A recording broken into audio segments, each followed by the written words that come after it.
Bismillahirrahmanirrahim. Allahın səlamı və rəhməti və bərəkətləri sənin üzərinə olsun ey möminlərin əmiri, ey Allahdan qorxanların imamı, ey Əbu Talib oğlu Əli. Əli haqq ilədir, haqq da Əli ilə. Həzrəti Əli əleyhisselamın haqqını dərk etmək, anlamaq üçün insanın daxili aləmində olan vicdanının oyaq olması və insaflı olması yetərlidir. Zordaqdan sual soruşuldu. Sizin Hristiyan olduğunuz halda və eyni zamanda da çox dindar birisi deyilsiniz. Hansı səbəbdən, nə oldu ki, siz Həzrəti Əli əleyhisselam haqda kitab yazdınız? Burada Zordaqı ağlamaq tutur və deyir. Əllamə Əmini rəhmətullah əleyh Əl-Qədir kitabını yazdıqdan sonra bu kitabın bir neçə cildini bir məktub ilə mənim ünvanıma yola salır. Yazdığı məktubda bunu deyir. Cənab-ı Zordaq, siz bir hüquqşünas və vəkilsiz. Nə şiyyəsiz, nə sünni. Ki deyəm ki, hansısa tərəflərdən birinin təəssübünü çəkərsiniz, tərəfini saxlayarsınız. Sizin işiniz yalnız məzlumu müdafiə etməkdən ibarətdir.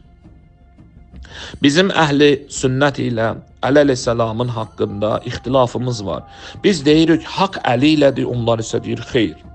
Belə olduğu halda Əl-Qədir kitabının bir neçə cildini mən sizə material ünvanında yollamışam.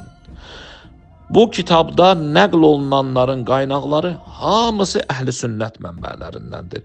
Əhli şiə qaynağından mən bu kitabda bir şey yazmamışam.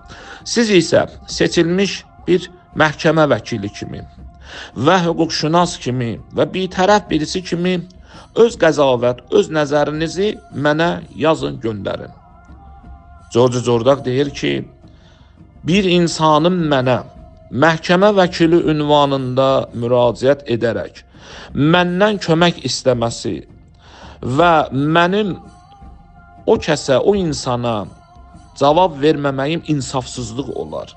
Və mən bu təklifi qəbul etdim. Kitabları oxuduğum zaman, kitabları diqqətlə mütaliə etdikdən sonra gördüm ki, tarixdə Əli kimi məzlum birisini mən tanımıram və qərara gəldim. Öz ixtisasım üzrə bir məhkəmə vəkili olaraq məzlumu müdafiə edəm və Əl-İmamu Əli Savtul Ədalətil İnsaniyə adlı kitabı yazdım. Yəni, Zordaq, Hristiyan birisi, öz əqidəsində dindar olmayan birisi, Əli əleyhisselamın haqqında olan tarixi məlumatları mütaliə etdikdən sonra tarixdə Əli kimi digər bir məzlumu tanımadığı üçün Əli əleyhisselam haqqında İmamul Əli İnsaniyyət ədalətinin səsi adlı bir kitabı yazır və İslam dünyasına təqdim edir.